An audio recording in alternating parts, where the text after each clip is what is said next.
안녕하세요. 저는 경기도의 한 호텔 제과점에서 근무하고 있는 29살 여성입니다. 얼마 전에 연차를 내고 제가 어린 시절에 다녔던 초등학교를 가봤어요. 어릴 때는 학교 운동장이 정말 커 보였는데 어른이 돼서 다시 가보니 정말 작더라고요. 초등학교를 둘러보니 문득 이뤄지지 않은 첫사랑을 평생 가슴속에 품고 산다는 말이 생각났습니다. 이 말 살면서 한 번쯤은 들어보셨죠?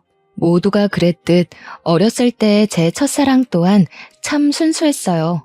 손만 잡아도 두근거리고 붙어만 있어도 종일 기분이 좋았답니다. 그렇게 마음속에서 잊지 않고 품고만 살다가 성인이 되어서 다시 첫사랑을 만나게 되었어요. 그것도 참 우연히 말입니다. 그의 이름은 바로 김동규인데 제가 왜 이런 말로 사연을 시작하냐면 첫사랑은 마음속에 품고만 살았어야 했다는 걸 알려드리기 위해서예요. 저는 아쉽게도 20년 전 첫사랑이 준 달콤한 추억거리 때문에 어른이 되어서도 첫사랑한테 많이 휘둘리고 말았거든요.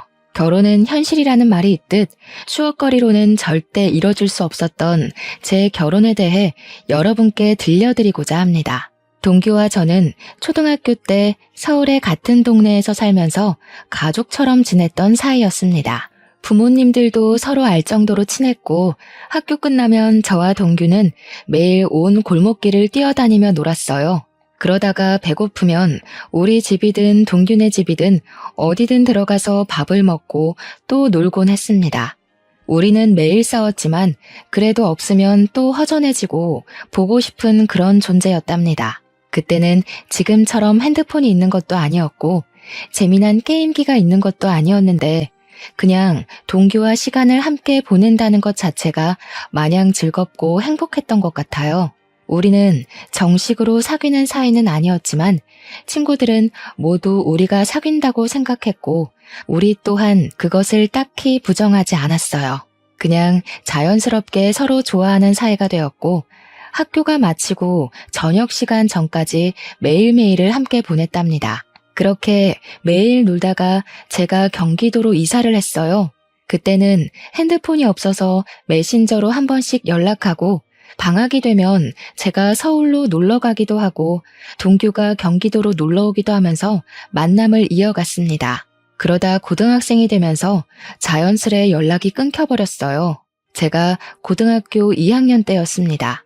처음에 경기도로 이사 왔을 때는 집이 30평대 아파트였는데 이사하더니 20평으로 또 이사하더니 10평대의 빌라에서 살게 되었습니다. 알고 보니 아버지가 사업한다고 경기도까지 왔는데 사업이 잘 풀리지 않아 경제적으로 몹시 어려운 상태가 되었어요. 가정 형편이 점점 어려워지더니 언제부턴가 아버지는 매일 집에서 술만 드셨고 하나뿐인 딸인 저에게는 아무 관심이 없었습니다. 부모님은 하루가 멀다고 돈 때문에 매일 싸우시더니 결국 이혼을 하시게 되었고 저는 엄마와 함께 살게 되었답니다. 엄마와 저 둘이 살면서 경제적으로 정말 많이 힘들어지게 되었습니다. 엄마는 저한테 집안 걱정하지 말고 공부 열심히 해서 대학 가라고 하시며 본인은 식당에서 밤 늦게까지 일하셨어요. 다행히 식당 사장님이 너무 좋으신 분이라 엄마에게 이것저것 정말 많이 챙겨주셨습니다. 명절 때 되면 두둑한 보너스에 딸과 먹으라고 한우까지 다른 직원들 몰래 준비해 주셨어요. 저는 그런 사장님과 엄마의 든든한 지원으로 열심히 공부해서 고등학교 때 성적이 항상 전교 10등 안에 들 정도로 우수했습니다. 성적으로만 본다면 수도권의 대학교 원하는 과에 충분히 갈 수 있었죠. 그런데 대학교가 공부만 잘한다고 갈 수 있는 곳이 아니더라고요.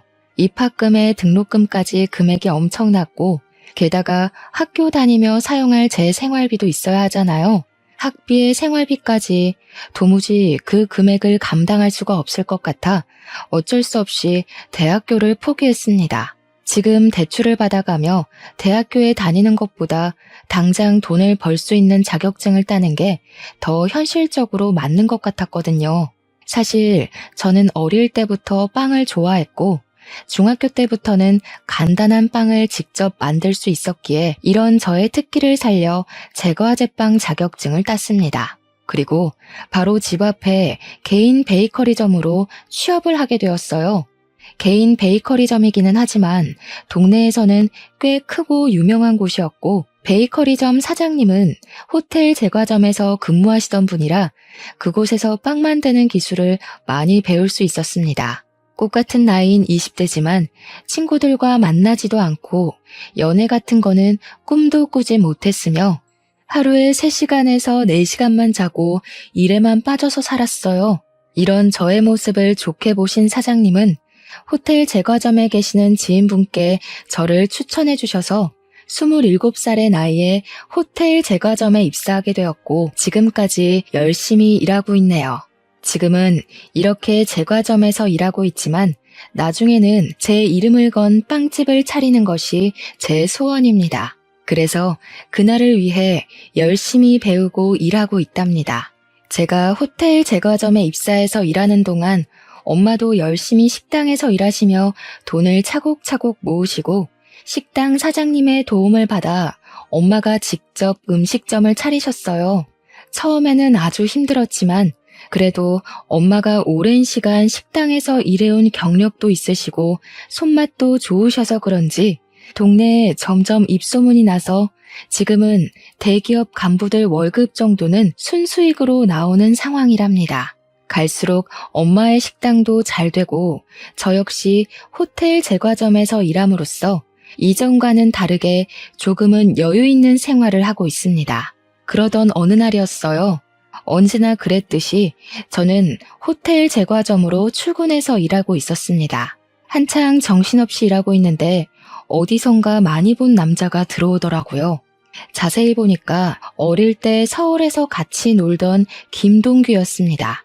10대 때 헤어진 우리가 20대가 되어 생각지도 못한 장소에서 만나서 신기하기도 하고 너무 반가웠어요.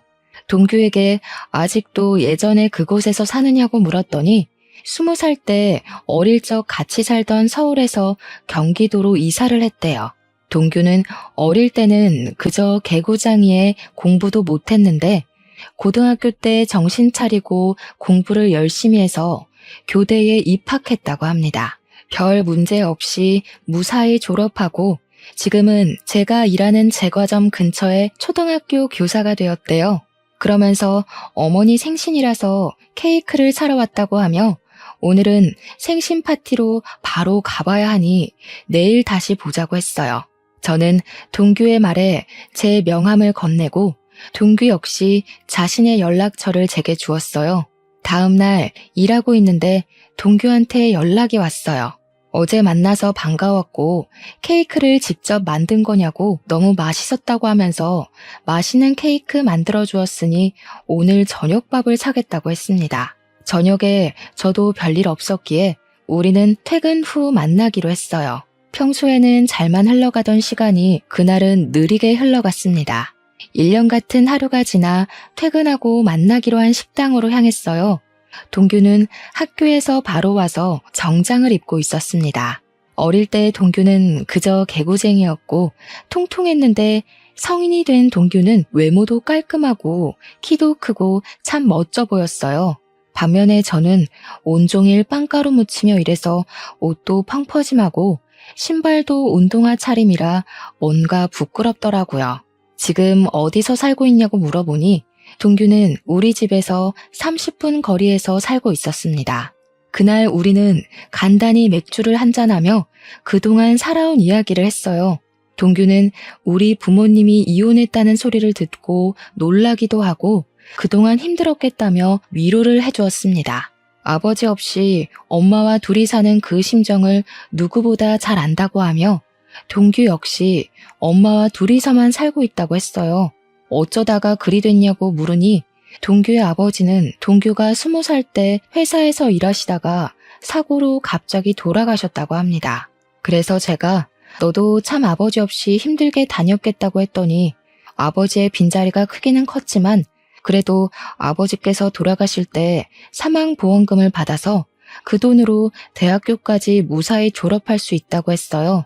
우리는 둘 다 아버지 없이 지내는 외로움이 커서인지 오랜만에 만났지만 대화가 정말 잘 통했고 자정이 된지도 모를 정도로 너무 재밌었습니다. 더 이야기하고 싶었지만 아쉽게도 다음날 출근을 해야 해서 어쩔 수 없이 헤어졌네요. 그 후로 저와 동규는 하루도 빠짐없이 연락을 주고받았고 일주일에 3번은 퇴근 후 만나 이런저런 이야기를 나눴습니다. 이야기를 나누다가 우리 둘 다 애인이 없고 아직 어린 시절에 풋풋했던 감정이 있음을 깨닫게 되었고 얼마 지나지 않아 우리는 연인이 되었어요. 연인이 된 그 주 주말 서로의 집에 가서 각자의 어머니께 인사를 드리게 되었습니다. 우리 집에서도 동규네 집에서도 어린 시절 코올리개들이 어느새 이렇게나 컸냐고 하며 너무 좋아하셨습니다. 그러면서 어릴 때 인연이 평생 가면 너무 좋을 것 같다며 두 분 다 우리의 만남을 축하해 주시고 응원해 주셨답니다. 어느덧 우리는 28살이 되었어요. 슬슬 주변에서 결혼한 친구들의 이야기가 들리고 우리도 결혼에 대해서 진지하게 고민을 하게 되었습니다. 우리는 어차피 서로의 어머니를 알고 있으니 바로 상견례를 하기로 하고 상견례 날짜와 장소를 잡았습니다. 약속한 상견례 날이 되었고 저와 엄마는 먼저 식당에 도착하고 이제 예비 남편이 된 동규와 동규 어머니는 10분 정도 후에 도착했어요. 어머, 이게 얼마만이에요? 잘 지내셨죠? 그런데 아버님은 어디 가시고 왜 혼자 오셨어요? 엄마, 사실은 희준의 부모님 고등학교 때 이혼하셔서 희준은 지금 엄마랑 살고 있어. 뭐? 이혼? 희준 네가 이혼했단 말이야? 아니 어쩌다가 너는 왜 그런 말을 미리 안 했어? 이혼 가정이면 조금 곤란한데? 성격 문제로 희주 아빠랑 어쩔 수 없이 갈라졌습니다. 그런데 이혼했어도 저는 우리 딸 부끄럽지 않게 키웠습니다. 지금 모아둔 돈도 있고요. 그러니 우리 집 가정 형편 말고 희주 자체만을 봐주세요. 맞아. 엄마도 어릴 때 희주 엄청 야무지다고 좋아했잖아. 그리고 솔직히 우리도 아버지 돌아가셔서 안 계시는데 그럼 똑같지 뭐. 안 그래? 얘는 아버지가 사고로 어쩔 수 없이 돌아가신 거랑 부모님이 싸워서 이혼한 거랑 같니? 그리고 어릴 때 야무지다고 해도 결혼 생활은 또 다르지. 참, 저번에 집에 왔을 때 물어본다는 거 깜빡했는데 너 대학교는 어디 나왔니? 저 사실은 대학교는 가지 못했어요. 대신에 20살부터 계속 제과업계에서 경력 쌓아서 지금 호텔에서 근무하고 있는 겁니다. 뭐야, 그럼 고졸이야? 우리 집은 나, 먼저 하늘에 간 우리 남편, 우리 아들까지 셋 다 대졸인데 말이야. 너랑 동규랑 결혼하면 우리 집에서 너만 고졸이네? 고졸의 이혼 가정이라. 일단 알겠다. 그리고 희주 어머니, 혹시 희주 결혼하면 어떻게 하실 작정이세요? 혼자 사시는 거죠? 어떻게 다 큰 아이들과 같이 살아요. 그리고 저는 식당 운영해야 해서 같이 있을 시간도 없습니다. 동규 어머니, 우리 희주 비록 이혼 가정에서 자라기는 했지만 아버지의 빈자리가 느껴지지 않게 최선을 다해 사랑을 듬뿍 주며 키웠습니다. 그러니 걱정하지 마시고 우리 아이들의 연이 오래되기도 했고 서로 좋아하니 희주 이쁘게 봐주세요. 예비 남편이 미리 저에 대해 말하지 않았는지 예비 시어머니는 제가 고졸의 이혼 가정에서 자랐다는 사실을 아예 몰랐습니다.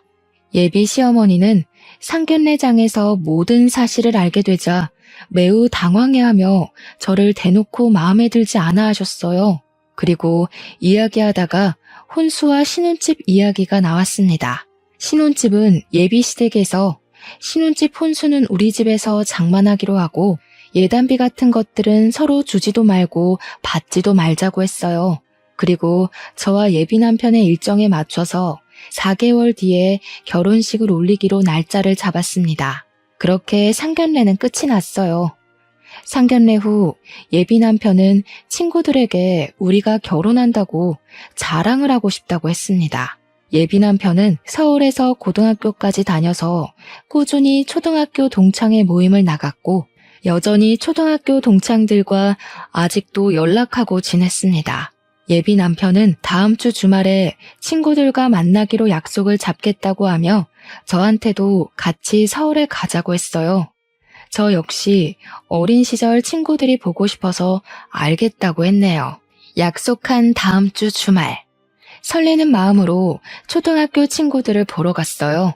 중학교 이후로는 처음 보는 친구들이 저를 보며 너무 반가워해주고 저도 어린 시절의 그 모습 그대로 있는 친구들을 보니 신기하고 마냥 좋았습니다. 친구들은 우리가 결혼을 한다니 어릴 때 그렇게 손잡고 다니더니 결혼까지 하냐며 진심으로 축하해 주었어요. 친구들은 결혼식에 꼭 갈 테니 청첩장 나오는 대로 연락 달라고 하고 신혼집 정리되면 집들이 하라고 상화였습니다. 우리는 너무 반가워하며 밤늦게까지 신나게 놀다가 지하철 막차를 타고 겨우 집으로 들어갔어요. 친구들에게 결혼 사실을 알린 후 우리는 본격적인 결혼 준비를 시작했습니다. 일단 결혼식장과 스드메를 알아보러 다녔어요. 남들은 결혼식장 고르고 스드메 준비할 때 많이 싸운다던데 우리 둘은 취향이 비슷해서인지 큰 다툼 한 번 없이 바로바로 결정되었습니다. 그리고 신혼집을 알아봤어요. 우리의 경제적인 형편과 회사와의 거리 등 모든 것을 생각해보니 우리가 살 수 있는 집이 두 채가 있었습니다. 금액은 둘 다 비슷했고 하나는 방 2칸에 우리 둘의 회사 가운데에 있는 집이고 다른 하나는 방 3칸에 남편 회사와 가까운 곳에 있는 집이었어요. 저는 방 2칸짜리 집을 원했습니다. 왜냐하면 그 집이 제 회사와의 거리가 차로 15분 거리이기도 했고 햇빛도 잘 들고 뭔가 집 분위기가 참 좋아 보였어요. 하지만 3칸짜리 집으로 가면 회사와의 거리가 40분으로 늘어나고 무엇보다 햇빛이 잘 들지 않는 것 같았습니다. 그래서 저는 2칸짜리 집을 원했는데 예비 남편은 남편 회사와 집이 가까운 3칸짜리 집을 원했어요. 거리도 거리였지만 남편 주변에 결혼한 형들이 아이 생기고 나서 아이 방 만든다고 이사 다니면 힘드니까 신혼집은 되도록 큰 곳으로 구하라고 했대요. 게다가 방 3칸짜리 집은 전에 살던 집주인이 해외로 이민 가면서 냉장고, 세탁기, 장롱, 에어컨 등 어지간한 것들을 다 두고 가는 상황에다가 집주인 성격이 깔끔해서인지 가구들 상태도 최상급이었습니다. 거의 풀옵션인 상황이라 따로 살 것은 침대밖에 없었어요. 예비 남편은 보기 드문 풀옵션에 우리도 결혼하고 아이가 생길 텐데 그때를 생각해서 아예 방이 3개 있는 집을 신혼집으로 하자고 했습니다. 저는 처음에는 반대했지만 남편의 말을 들어보니 틀린 말은 아닌 것 같아서 남편의 말에 수긍하기로 했어요. 회사와 집의 거리가 멀다는 것이 문제이기는 했지만 저는 출퇴근 시간이 규칙적이지 않아서 아예 새벽 아니면 오후에 출근을 하는 반면 예비 남편은 차가 많이 다니는 시간에 출퇴근하니 차라리 남편의 회사가 가까운 곳으로 가는 것이 더 낫겠다는 생각이 들었어요. 그래서 방 3칸 집을 우리의 신혼집으로 결정했습니다. 저와 예비 남편은 예비 시댁에 가서 방 3칸짜리 집으로 정했다고 말씀드렸어요.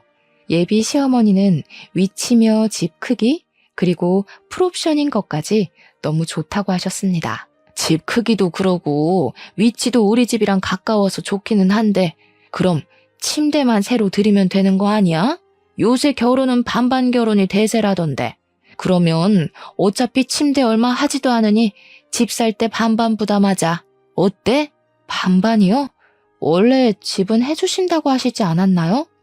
그렇긴 한데 그때는 네가 혼수를 다 장만했을 때고 지금은 혼수장만 다 안 해도 되는 상황이잖아.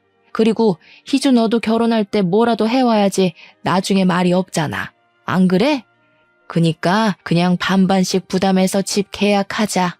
예비 시어머니는 집을 해주시기로 했는데 갑자기 집값을 반반 부담하자고 하셨습니다. 저는 저 혼자 결정할 문제는 아닌 것 같아서 저희 엄마와 의논해보고 알려드리겠다고 했어요. 그날 집에 와서 엄마에게 이런 상황을 말씀드리니 엄마 역시 예비 시어머니와 같은 생각이라며 너무 아무것도 안 해가면 나중에 말이 나온다고 하셨습니다. 어차피 지금 상황이 혼수는 거의 할 것 없고 침대 솔직히 그다지 비싸지도 않으며 게다가 엄마와 제가 꾸준히 일하고 있으니 경제적으로도 어렵지 않다며 반반으로 하자고 하셨어요. 저 역시 어차피 결혼하면 부부는 경제 공동체로 같이 생활하는 것이기에 반반으로 부담하는 것이 바르다고 생각되어 예비 시어머니의 말에 따르기로 했습니다. 그래서 저와 예비 남편이 함께 그 집을 마련했어요. 당연히 명의도 공동 명의로 했답니다. 신혼집을 구했으니 이제 침대를 알아보러 다녔어요. 내 주변에 결혼한 언니들의 이야기를 들어보면 신혼 때 아예 훗날 태어날 아기까지 생각해서 큰 침대를 사는 게 좋다고 들었습니다. 저와 예비 남편은 둘 다 아기들을 좋아해서 결혼하면 바로 아기를 가질 생각이었기 때문에 패밀리 침대를 사기로 하고 바로 계약했습니다. 그런데 예비 남편이 그 옆에 있던 1인용 침대도 사자는 것입니다. 싱글 침대는 왜 사냐고 했더니 부부 침실로 사용할 큰 방을 빼면 방이 2개가 남는데 이 방 중 하나를 게스트룸처럼 사용해서 어머니들이 오시면 그 방에서 주무시게 하자는 거예요. 사실 아기 생기기 전까지 방 하나는 남편 취미방으로 사용하고 다른 방 하나는 제 서재로 사용하려고 했는데 뭐 이렇게 하는 것도 나쁘지 않겠다 싶어 싱글 침대도 계약하고 작은 장롱까지 계약했습니다. 이렇게 가구까지 다 샀고 결혼식 전에 가구만 집에 들이면 되었어요. 이어서 웨딩 촬영도 하고 청첩장도 만들었습니다. 저와 예비 남편은 지인들에게 청첩장을 돌리며 행복하게 살 날만 손꼽아 기다리고 있었어요. 그러던 어느 날 일하고 있는데 예비 시어머니한테 전화가 왔습니다. 지금 제가 일하는 곳 근처에 볼 일이 있어서 왔는데 잠깐 나올 수 있냐는 거예요. 마침 한가한 시간이라 잠깐 시간이 될 것 같아 30분 정도는 여유 있으니 가겠다고 했습니다.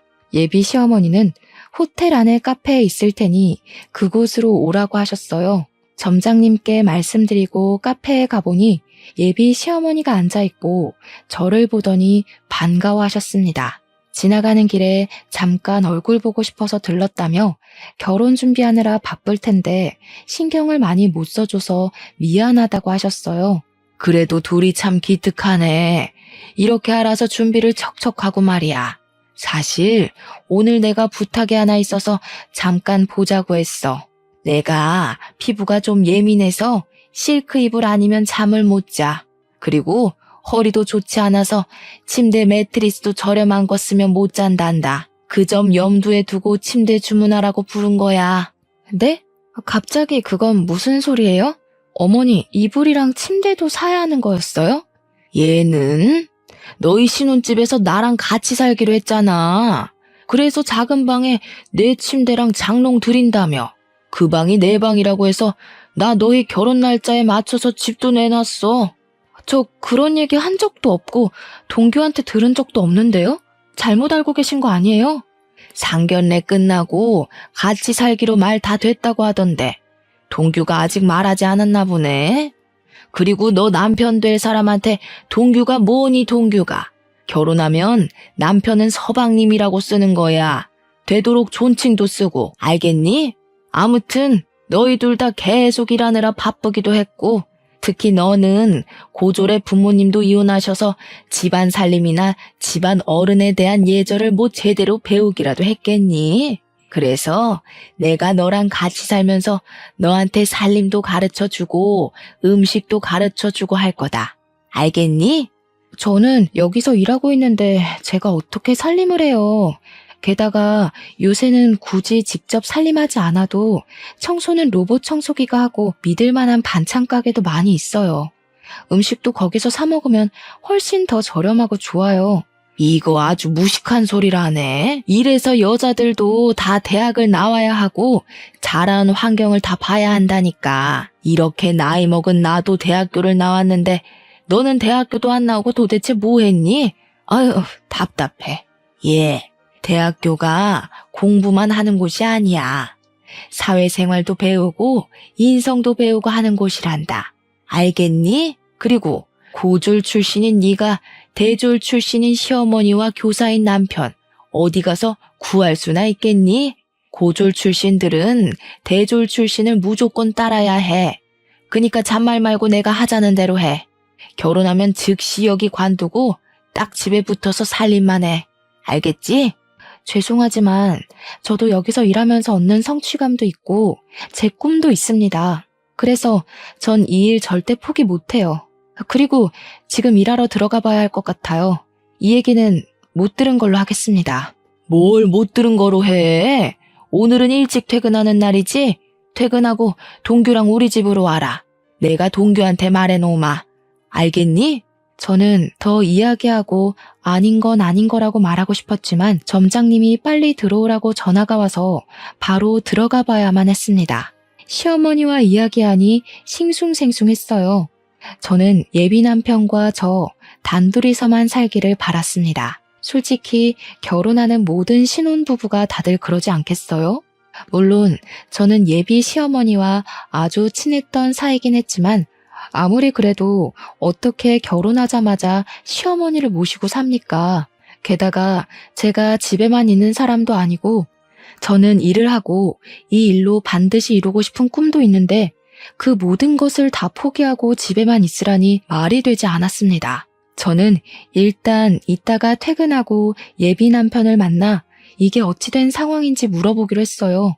터벅터벅 다시 저의 일터로 가려는데 호텔 카페 사장님이 저를 부르셨습니다. 카페 사장님은 호텔에서 오며 가며 친해진 사이예요. 사장님은 저만 보면 꼭 딸 같다며 저에게 커피 한 잔씩 꼭 타주시고는 하셨습니다. 사장님은 예비 시어머니를 가리키시면서 누구냐고 물으셨어요. 저는 저의 예비 시어머니라고 했더니 사장님은 혹시 이순자 씨 아니냐는 거예요. 저희 예비 시어머니 성함이 맞아서 어떻게 아시느냐고 물었습니다.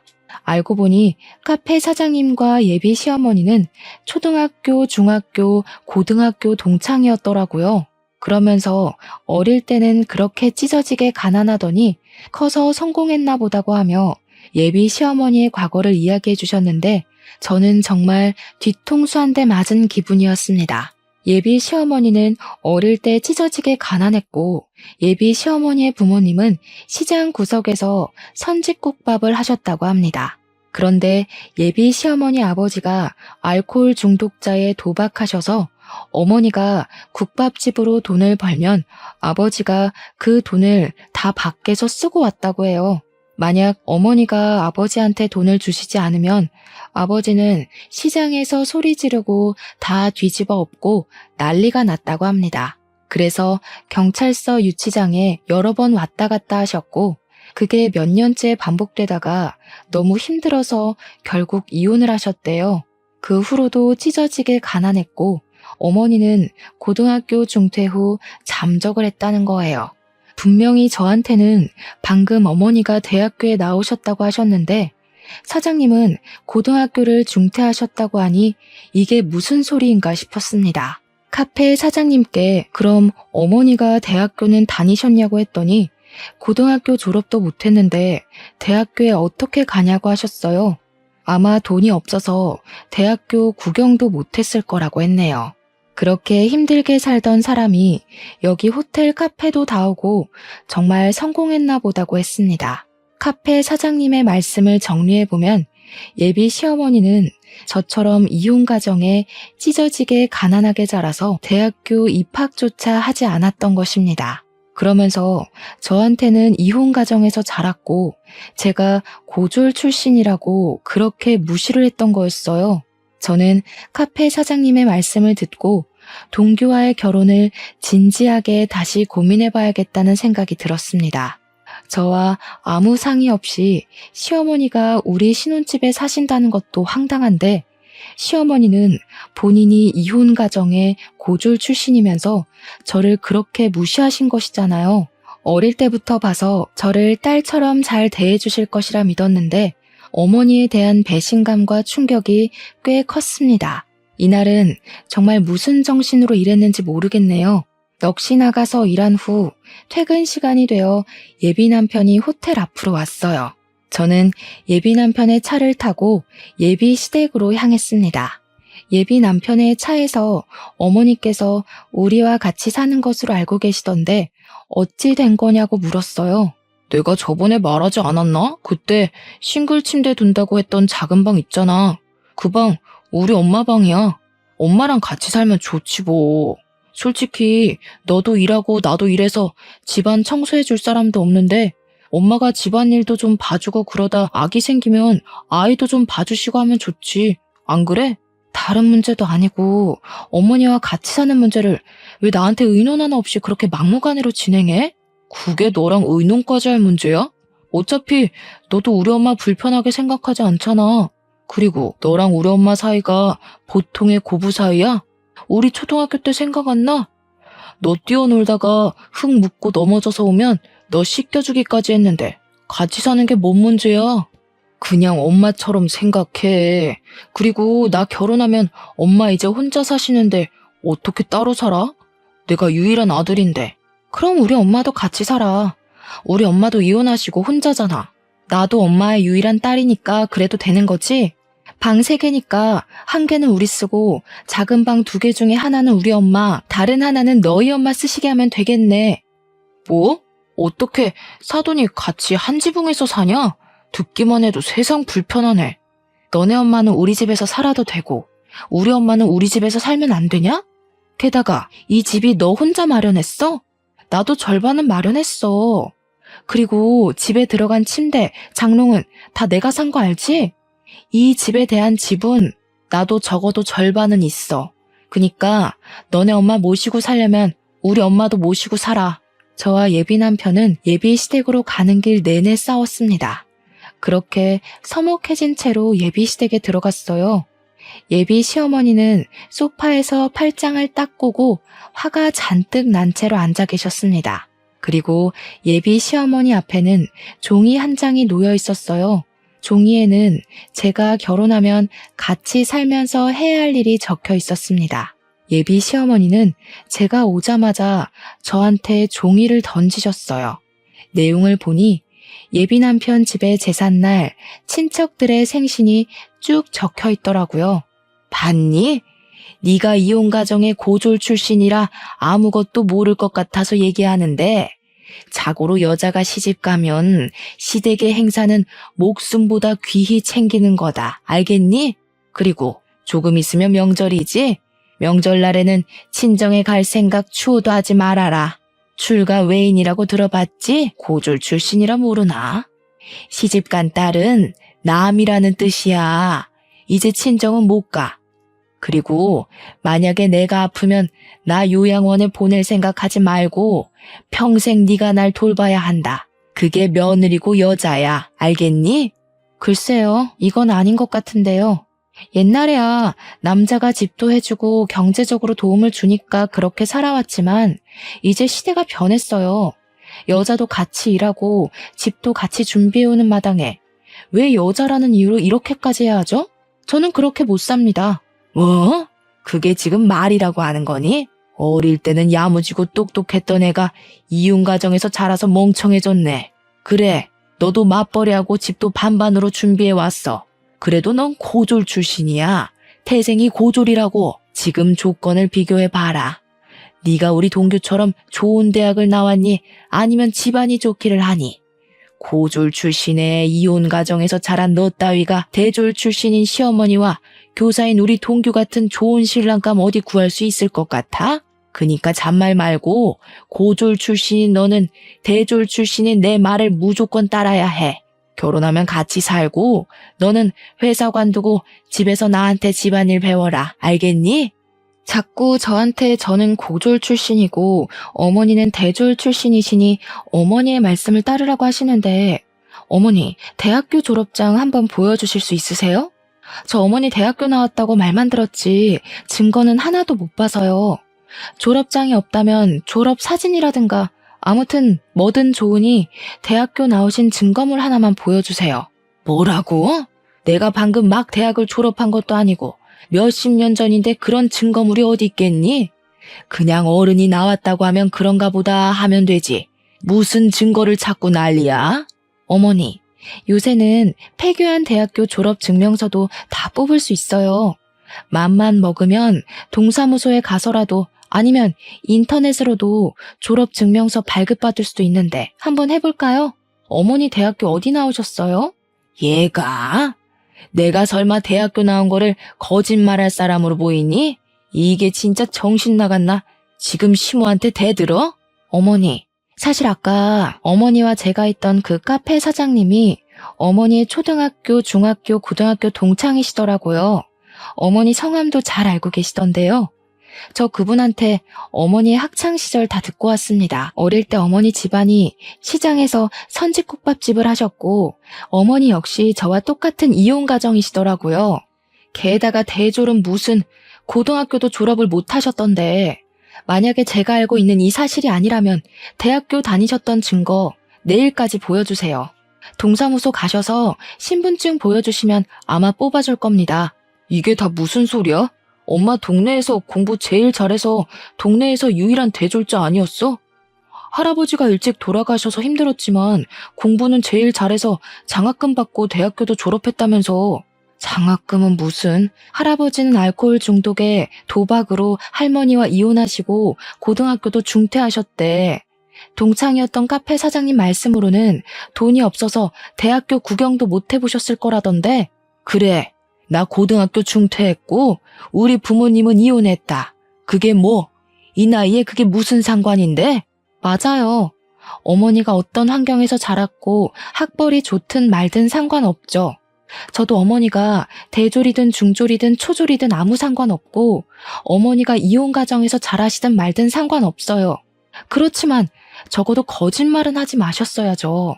그리고 어머님 본인처럼 이혼 가정에서 자란 예비 며느리를 그렇게 무시하고 싶으셨어요? 한 가지 더. 아까도 말했듯이 신혼집 장만할 때 저도 반 보탰습니다. 게다가 혼수도 제가 다 장만했는데 제가 왜 어머니를 모시고 살아야 해요? 저는 그리 못 삽니다. 야, 그냥 같이 살면 되지. 그게 그렇게 어려운 일이야? 그럼 네가 모시고 살아.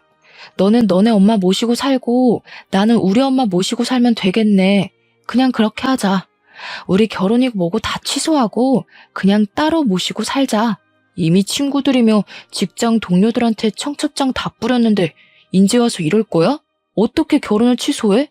너는 결혼 앞두고 파혼했다 하면 안 부끄럽겠니? 그래도 이혼보다는 파혼이 100배는 낫지. 나는 너네 엄마의 허언증이랑 이 상황이 뭐가 문제인지도 모르는 너와 함께 못하겠다. 우리 그냥 이쯤에서 끝내자. 그 길로 저는 예비시댁에서 나왔습니다. 그리고 집에 가서 엄마한테 예비 시어머니의 실체에 관해서 이야기하고 이래서 파혼할 것이라고 말씀드렸어요. 엄마는 그런 일이 있었느냐고 하며 내가 돈이 없어서 공부를 못 시킨 게 후회된다고 하며 마음 아파하셨습니다. 그런 엄마를 보는데 제 마음도 너무 속상했어요. 엄마는 더 좋은 인연이 있을 테니 지금은 마음 정리 잘하라고 하셨습니다. 다음 날, 그날은 제가 쉬는 날이라 엄마 가게에서 엄마를 도와주고 있었어요. 같이 채소를 다듬고 있는데 예비 시어머니와 예비 남편이 들어왔습니다. 야, 너는 어제 그렇게 말하고 그냥 가버리면 다야? 그래, 나 중졸에 찢어지게 가난한 이혼 가정이다. 어쩔래? 이런 시모라서 지금 무시하는 거야? 그래서 파혼하겠다는 거냐고? 저는 어제도 말씀드렸듯이 어머니의 학력이 어떻든 어린 시절 어떻게 사셨든 상관없어요. 그런데 자꾸 저한테 거짓말하시고 저한테 어머니를 모시고 살라고 하시며 부당한 것들을 요구하시는데 말이 되나요? 그게 왜 말이 안 돼? 우리 엄마 너 진짜 딸처럼 생각했어. 그래서 딸처럼 곁에 두고 잘 챙겨주겠다는데 그게 뭐? 딸처럼 생각한다는 분이 잘 다니는 회사 관두고 집에 와서 집안 살림하라고 하냐? 그리고 제사에 생일까지 다 챙기고 벌써 출가회인 타령하시는 게 정상이야? 게다가 어머니 아프시면 요양원 보내지 말고 무조건 모시라고? 명절 때는 친정에 갈 생각도 말고? 그게 말이 돼? 세상 천지에 자기 딸한테 결혼했다고 잘 다니던 회사 관두고 집에 들어와서 살림하라는 엄마가 어딨니? 명절날에는 출가 외인이니 친정에 오지도 말라는 엄마가 어딨어? 이게 배우지 못한 티를 내나 여자는 당연히 그래야 하는 거 아니야? 그러는 그쪽은 뭐 그러셨나요? 개구리가 올챙이적 기억 못한다더니 딱 그 꼴이네요. 우리 애들 초등학교 시절 때 그쪽 시어머니 치매 오셨죠? 그때 그쪽 남편은 집에서 모시자고 그러고 그쪽은 요양원에 보내자고 하면서 매일 싸우셨잖아요. 본인은 그래놓고 우리 딸한테는 그쪽 치매 걸리면 그쪽에 똥오줌 다 치우라는 겁니까? 명절 때는 또 어땠고요? 명절 아침에 해 뜨자마자 시댁에서 탈출했다고 좋아하던 사람이 누군데 우리 애한테는 친정에는 가지도 말라고 해요? 그쪽이나 제대로 하고 이런 요구하세요. 아시겠어요? 당장 나가요. 영업방해죄로 신고할 테니까. 엄마가 예비 시어머니의 과거 행적들을 하나하나 말하자 예비 시어머니는 아무 말도 못하고 그저 소리 지르고 화만 냈습니다. 끝까지 나가라고 했지만 끝까지 두모자가 나가지 않고 행패 부리길래 결국 경찰을 불러서 그들을 쫓아냈어요. 이렇게 저는 파혼하고 지금은 엄마와 저 둘이서 다시 예전처럼 오붓하게 살고 있답니다. 예식장과 신혼집, 가구 등을 다 취소하면서 위약금을 많이 물기는 했지만 인생 공부했다 생각하고 있어요. 그 뒤로 동창들을 통해 우연히 예비 남편이었던 동규의 소식을 듣게 되었는데 동규는 저와 파혼한 후 매일 술만 먹었고 음주운전을 하다 적발돼서 벌금형을 받고 학교도 잘렸다고 합니다. 예비 시어머니는 그동안 남편의 사망보험금으로 먹고 살았는데 갑자기 아들은 벌금형 받고 잘 다니던 학교도 잘려서 지금은 그 돈을 다 탕진하고 원룸으로 이사해서 둘이서 아웅다웅 살고 있다고 들었어요. 여기까지가 제 첫사랑이었던 동규와 저의 이야기입니다. 이제 저는 동규를 다시는 만나지 않을 것이고 혹시라도 만난다고 해도 더는 이전처럼 서로에게 따뜻한 호감을 느낄 수는 없을 거예요. 이래서 첫사랑은 마음에만 두고 추억에서만 그리워하며 살아야 하는 건가 봅니다.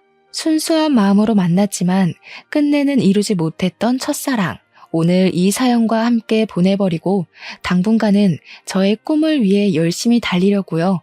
그러다 보면 제게도 언젠간 좋은 날이 오겠죠? 그날을 향해 오늘도 힘내겠습니다.